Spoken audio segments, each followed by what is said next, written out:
근심의 때에 하나님의 위안을 받는 성도, 근심의 때에 하나님의 위안을 받는 성도라는 제목으로 말씀 전하겠습니다. 시편 94편은 형식적인 측면에서 여러 형식들이 나타나고 있습니다. 개인 애가시의 형태, 공동체 애가시의 형태, 보복시의 형태, 감사시의 형태, 신뢰시 등의 여러 형식들이 합성되어 나타나기 때문에 형식상 합성시로 분류할 수 있습니다.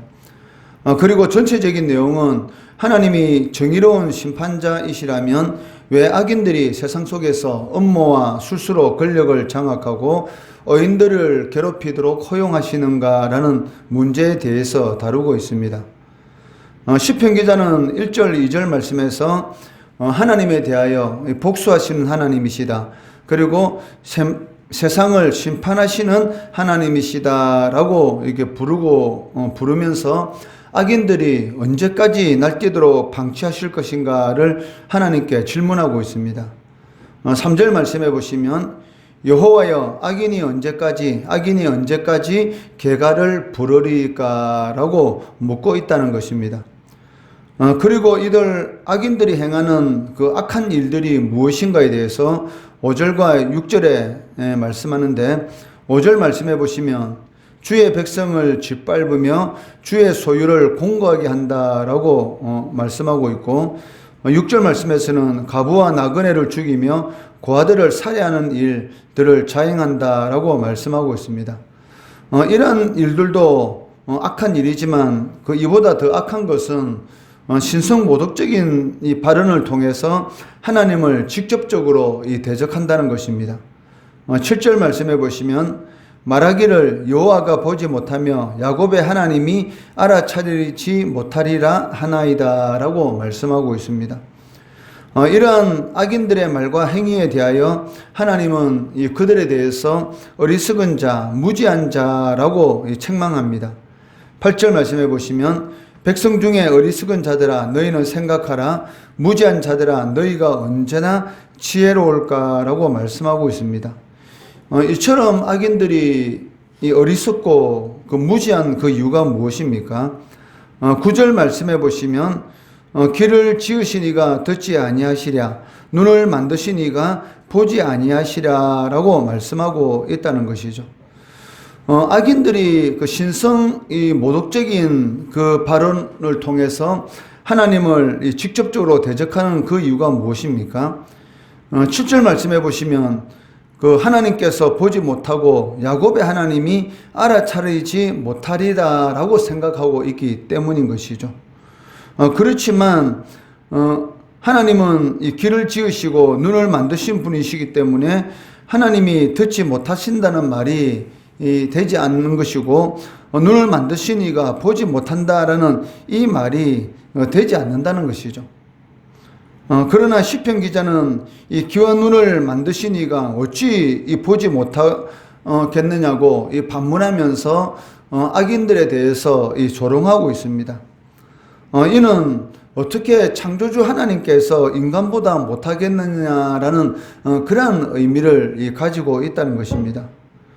시편 11편 4절 말씀해 보시면 여호와께서는 그의 성전에 계시고 여호와의 보좌는 하늘에 있으며 그의 눈이 인생을 통촉하시고 그의 안목이 그들을 감찰하시도다 라고 말씀하고 있습니다. 이처럼 악인들이 어리석고 무지한 것은 그들에게는 이 지혜의 출발점인 그 여호와를 경외하는 그런 마음이 없기 때문입니다. 여호와를 경외하는 것이 지혜의 근본이다라고 말씀하고 있기 때문에 하나님을 경외하는 그러한 마음이 없는 이 악인들은 당연히 이 어리석고 무지한 그 지혜가 없는 그런 삶을 살아갈 수밖에 없다는 것입니다. 그렇기 때문에 하나님께서는 이러한 오만한 악인들에 대해서 반드시 심판하신다라고 말씀하고 있습니다. 10절 말씀해 보시면 무백성을 징벌하시는 이 그 지식으로 사람을 교훈하시는 이가 징벌하지 아니하시랴라고 말씀하고 있습니다. 그리고 악인들을 심판하시는 이 방법이 무엇인가? 거기에 대해서 23절에서 말씀하는데 23절 말씀해 보시면 그들의 죄악을 그들에게로 되돌리시며 그들의 악으로 말미암아 그들을 끊으시리니 여호와 우리 하나님이 그들을 끊으시리로다라고 말씀하고 있다는 것이죠. 이는 악인들이 행하는 그 자신들의 악한 일들이 오히려 그들에게 부메랑이 되어서 그들 자신을 심판한다라고 말씀하고 있다는 것이죠. 이것은 그 에스더서에 기록된 그 모르드게와 이 하만의 사건을 통해서도 우리가 알 수가 있습니다. 그 하만이 자신의 집 앞마당에 유대인 이 모르드게를 매달려고 세운 그 약 25m 높이의 이 기둥에 도리어 이 악을 행한 이 하만 자신이 거기에 매달려서 죽게 되는 것을 볼 수가 있다는 것이죠. 요즘 이 매스컴에 유행하는 이 말이 무엇입니까? 이 조적조라는 말과 이적이라는 이 말이 유행하고 있지 않습니까? 조국의 적은 조국이고 이재명의 적은 이재명이다. 즉 자신들이 지금까지 한 모든 말들이 오히려 자신의 이 적으로 이 부메랑이 되어서 그것이 오히려 그들을 어렵게 만드는 것을 볼 수가 있다는 것이죠. 마찬가지로 하나님께서는 이 악인들을 심판하는 그 대표적인 방법으로 사용하는 것이 무엇이냐면 그들이 행한 죄악이 오히려 자신들에게로 돌아가도록 즉 부메랑이 되어서 그것이 자신들에게 이 빚으로서 이 고통을 겪도록 그렇게 만드시는 것을 볼 수가 있습니다. 그렇지만 이 악인들과는 이 대조적으로 참으로 이 복 있는 자가 누구인가를 말씀하고 있는데 그 12절 말씀해 보시면 여호와여 주로부터 징벌을 받으며 주의 법으로 교훈하심을 받는 자가 복이 있다라고 말씀하고 있다는 것이죠. 우리의 생각은 다르지 않습니까? 12절 말씀을 우리가 원하는 방식으로 만약에 바꾸게 된다면 그 여호와여 주로부터 복을 받으며 주의 법으로 칭찬을 받는 자가 복이 있다 이렇게 바꿀 수가 있을 것입니다. 그렇지만 성경은 뭐라고 말합니까? 그 하나님으로부터 징벌을 받으며 하나님의 법으로 교훈하심을 받는 자가 복이 있다. 즉 하나님의 말씀을 통해서 찔림을 받는 자들. 즉 인간은 이 원죄로 인한 이 자범죄를 가지고 있기 때문에 언제든지 하나님을 대적하고 싶은 그러한 이런 속성을 가지고 있습니다. 그렇기 때문에 하나님의 말씀을 통해서 찔림을 받고 교훈함을 받고 또 잘못된 길을 걸어갈 때에 징벌을 받는 자, 즉 잘못된 길에서 옳은 길로 돌이킴을 받는 자, 이런 자들이 진정으로 이 복이 있다라고 말씀하고 있다는 것이죠. 이는 주의 말씀으로 가르침을 받는 자가 복이 있다라는 그런 의미를 가지고 있습니다. 많은 사람들이, 많은 성도들이 하나님 앞에 나와서 이 예배를 드리고 하나님의 말씀을 듣고 있지만 어떤 사람은 그 말씀이 그 마음 가운데 30배, 60배, 100배의 열매를 맺는 그런 역사가 나타나는 그런 성도들도 있지만 이와는 반대로 그 말씀이 한 귀로 들어가서 다른 귀로 빠져나가는 전혀 말씀이 영향력을 미치지 못하는 그런 이 불행한 이런 성도들도 있다는 것이죠. 그렇기 때문에 진정으로 복 있는 자가 누구냐? 하나님의 말씀을 들을 때에 그 말씀이 그 마음 가운데서 이 찔림으로 역사하든 아니면 그 말씀이 너무나 은혜로운 말씀으로 들리든 그 가운데 영향력이 나타나는 그러한 성도가 이 복이 있다라고 말씀하고 있다는 것이죠. 주의 말씀으로 가르침을 받는 자가 복이 있는 이유가 무엇입니까? 오늘 본문에 보시면 이 두 가지로 말씀하고 있는데 13절에 보시면 이런 사람에게는 환난의 날을 피하게 하사 악인을 위하여 구덩이를 팔 때까지 평안을 주시리로다 라고 말씀하고 있습니다. 하나님의 말씀으로 가르침을 받아 지키는 자는 환난의 날을 피할 수 있는 그런 은혜가 임한다라고 말씀하고 있다는 것이죠. 이 말씀은 그 시편 119편 101절에 이 다윗의 이 고백을 연상시키고 있습니다. 내가 주의 말씀을 지키려고 발을 금하여 모든 악한 길로 가지 아니하여 싸우며 라고 말씀하고 있습니다. 이 다윗을 다윗되게 한 것은 바로 하나님의 말씀입니다. 하나님의 말씀을 가르침을 받고 그 말씀을 지키려고 발을 금함으로 인해서 악한 길로 가지 않았다. 즉 하나님을 대적하는 그러한 길로 가지 않았다라고 다윗은 고백하고 있습니다. 두 번째는 14절 말씀해 보시면 여호와께서는 자기 백성을 버리지 아니하시며 자기의 소유를 외면하지 아니하신다라고 말씀하고 있습니다. 즉 하나님께서는 결코 자기 백성을 버리지 아니하십니다. 그 이유가 무엇입니까? 그러니까 하나님의 백성이라는 이 말은 하나님의 말씀을 지키는 사람이다라고 표현할 수가 있다는 것이죠. 즉 하나님의 말씀을 지키는 자, 하나님의 계명을 지키는 자가 나를 사랑하는 자다라고 예수님께서도 말씀하신 것처럼 하나님의 백성은 하나님의 말씀을 지키는 자고 그러한 자를 하나님께서는 절대로 버리지 아니하신다라고 말씀하고 있습니다.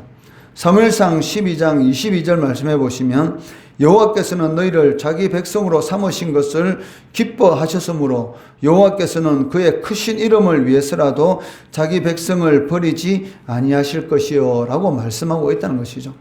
하나님의 말씀을 지키는 자에게 하나님께서는 하나님의 이름 때문에, 즉 하나님의 이름 때문에라도 자기 백성을 버리지 아니하신다라고 말씀하고 있다는 것입니다.